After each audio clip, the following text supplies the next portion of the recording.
दोस्तों, मैं स्वास्थ्य मामलों का जानकार नहीं हूं और मुझे मालूम है कि आपको चारों तरफ से कोरोना से संबंधित सूचनाएं और अफवाह दोनों प्राप्त हो रही हैं। उस भंडार में मैं कुछ नया जोड़ने के लिए नहीं आया हूं, लेकिन कुछ ऐसी जरूरी बातें हैं जिस पे हमको बेहद गौर फरमाने की जरूरत है।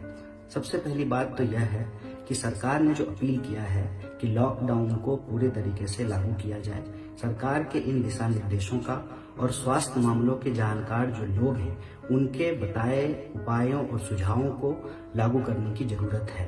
और सरकार से हमारा अपील यह है कि लॉकडाउन का नियम तभी लागू हो पाएगा, लॉकडाउन तभी सफल हो पाएगा जब सरकार इस बात का ख्याल रखे कि लोगों तक उनकी जो जरूरत की चीजें हैं, जो बुनियादी जरूरत की चीजें हैं, वो लगातार पहुंचती रहे। यह सूचना बार बार उनके बीच में प्रसारित किया जाए कि आप चिंता ना करें, आप अपने घरों में बैठें और आपकी जरूरत की चीजें आप तक सरकार द्वारा पहुंचाई जाएगी और उसको पहुंचाने की व्यवस्था की जाएगी। दूसरी जो सबसे जरूरी बात है कि यह पूरी की पूरी लड़ाई जो स्वास्थ्य कर्मी हैं, जो स्वास्थ्य सेवा से जुड़े हुए लोग हैं, उनके सहयोग और उनके हिम्मत से ही संभव है। और वो तमाम लोग 18-18 घंटा काम करके इस जिम्मेवारी को निभा रहे हैं। लेकिन यह खबर आ रही है कि कई जगह उनके पास जरूरी उपकरण भी नहीं है, उनके पास सुरक्षा के उपकरणों की भारी कमी है। सरकार से यह आग्रह है कि जरूरत के जो सुरक्षा उपकरण हैं उनको वो उपलब्ध कराए। और कई जगह पे यह दुखद घटना देखने को मिली है कि जो लोग स्वास्थ्य सेवाओं से जुड़े हुए हैं और आपातकालीन सेवाओं से जुड़े हुए लोग हैं, उनके साथ मोहल्लों में, कॉलोनियों में और कई मकान मालिकों के द्वारा बुरा बर्ताव किया गया है। मैं समझता हूं कि ऐसे वक्त में हमको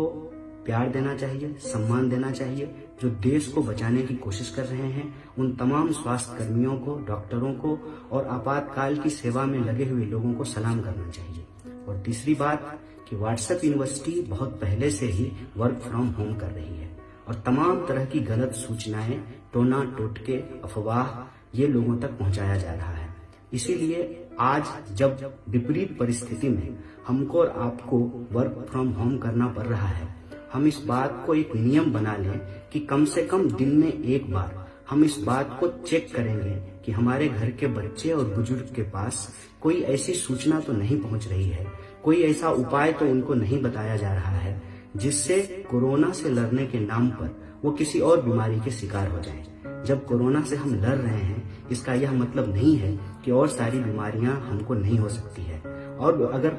कोई बीमारी हम तमाम लोगों को होता है, इससे स्वास्थ्य सेवा के ऊपर भार बढ़ेगा। इसीलिए वैज्ञानिकता को अपनाकर, साइंटिफिक टेम्पर को अपनाकर और अपने घर में उसको लागू करा करके कोरोना महामारी से लड़ने में हम अपनी एक महती भूमिका निभा सकते हैं। आज जब हम समाज को देखते हैं तो हम पाते हैं कि अलग अलग तबके के लोगों को, चाहे वो टाई लगाकर ऑफिस में काम करने वाले लोग हों या रेडी पटरी पर दुकान लगाने वाले लोग हों, चाहे वो संगठित क्षेत्र के मजदूर हों या असंगठित क्षेत्र के मजदूर हों, जिनके पास काम है उनका काम जाने की चिंता है और जिनके पास काम नहीं है वो बेरोजगारी की चिंता से, उसके तनाव से ग्रसित है। ऐसी परिस्थिति में बतौर व्यक्ति, बतौर सामाजिक प्राणी हमारी यह जिम्मेवारी बनती है कि हम लगातार अपने जानने वाले लोगों से बात करते रहें, क्योंकि सामूहिक तनाव एक विकराल रूप इस देश में धारण करता जा रहा है। और फोन से बात करने से, मोबाइल से बात करने से कोरोना नहीं होता है। हम यह अंदाजा न लगाएं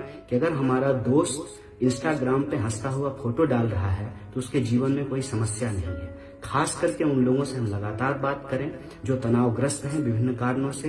तभी जाकर के यह जो सामूहिक तनाव की एक परिस्थिति देश में पैदा हो रही है उसको हम रोक सकते हैं। और इस देश की संस्कृति को अगर हम माने तो इस संस्कृति में बार बार यह कही गई है, जियो और जीने दो। यह जो जियो और जीने दो का सिद्धांत है, इसमें हम यह जोड़ सकते हैं कि खुद का भी ख्याल रखिए और अपने आसपास के लोगों का भी ख्याल रखिए। आज हम देखते हैं कि जब हम तमाम लोगों को अपने घर में रहने की हिदायत दी गई है, हम सोशल डिस्टेंसिंग के नियम का पालन करें और सोशल डिस्टेंसिंग के नियम को पालन करते हुए हम यह भी सुनिश्चित करें कि हमारे आसपास कोई ऐसा इंसान तो नहीं है जो भूखा है, जिसके पास जरूरत की चीजें नहीं पहुंच पा रही हैं। इसकी देखरेख भी हम करें और जो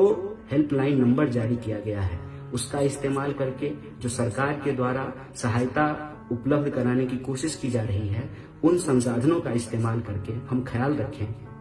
कि हमारी सोसाइटी में जो रहने वाले गार्ड हैं उनके पास खाना पहुंच रहा है कि नहीं पहुंच रहा है, हमारे घरों में जो काम करने वाले लोग हैं उनके घर पर राशन पानी है कि नहीं है। अपने इर्द गिर्द के लोगों का ख्याल रखना इस महामारी के दौर में भी हमारी एक महत्वपूर्ण जिम्मेवारी है। अलग अलग मीडिया चैनलों से यह खबर बार बार आ रही है कि लॉकडाउन की घोषणा के बाद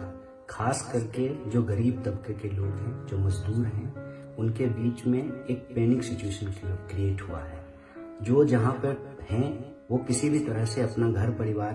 तक पहुंचने की कोशिश कर रहे हैं, क्योंकि वो जिन शहरों में काम कर रहे थे वहां सब कुछ बंद हो गया है, उनका काम बंद हो गया है और उनको बुनियादी जरूरत की चीजें भी नहीं मिल रही है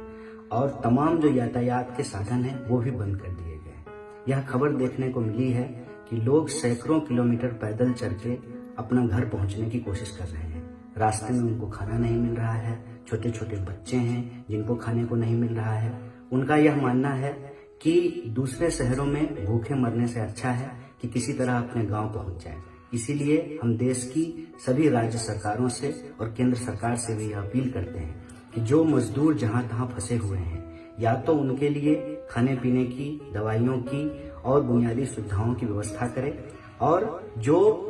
अलग अलग राज्य सरकारें हैं वह यह सुनिश्चित करे या तो वो अपने नागरिकों को अपने राज्य तक लाने की विशेष व्यवस्था करे, या उनके नागरिक जहां फंसे हुए हैं वहीं उनको सुरक्षा और बुनियादी सुविधाएं मुहैया कराया जाए। इस पूरी की पूरी लड़ाई में कोई भी इंसान, चाहे वह किसी भी तबके का हो, चाहे वो अमीर हो या गरीब हो, हमें किसी भी तरीके का कोई भेदभाव नहीं करना चाहिए और तमाम लोगों के जान माल की सुरक्षा, हर इंसान की जो बुनियादी जरूरत है उसको बराबर ध्यान में रखना चाहिए। तभी हम इस महामारी से अपनी लड़ाई को बेहतर तरीके से जीत पाएंगे। और सबसे आखिरी बात जो मैं सरकार से अपील करना चाहता हूँ, तमाम तरह की आलोचना अपनी जगह पे है। महामारी को रोकने से पहले सरकार को क्या करना चाहिए था और सरकार ने क्या नहीं किया, इस पर चर्चा बाद में होती रहेगी, इस पे सवाल उठाए जाते रहेंगे। लेकिन आज जब पूरा देश कोरोना महामारी से लड़ रहा है तो हम सरकार से आग्रह करते हैं कि घर पर रहने के दिशा निर्देशों का पालन करते हुए,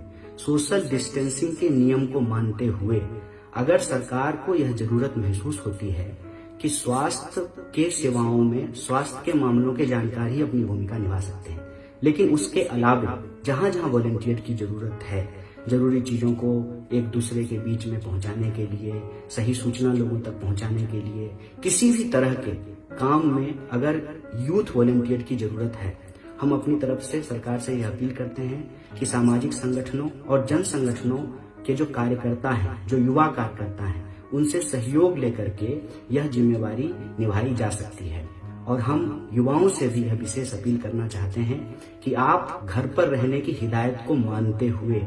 अपने जो लोकल प्रशासन है उसके संपर्क में रहें, अपने पंचायत के लोगों के संपर्क में रहें, जो भी सरकारी तंत्र कोरोना महामारी से लड़ने के लिए उपलब्ध है उन तमाम लोगों के संपर्क में रहें और प्रशासन के कहने पर ही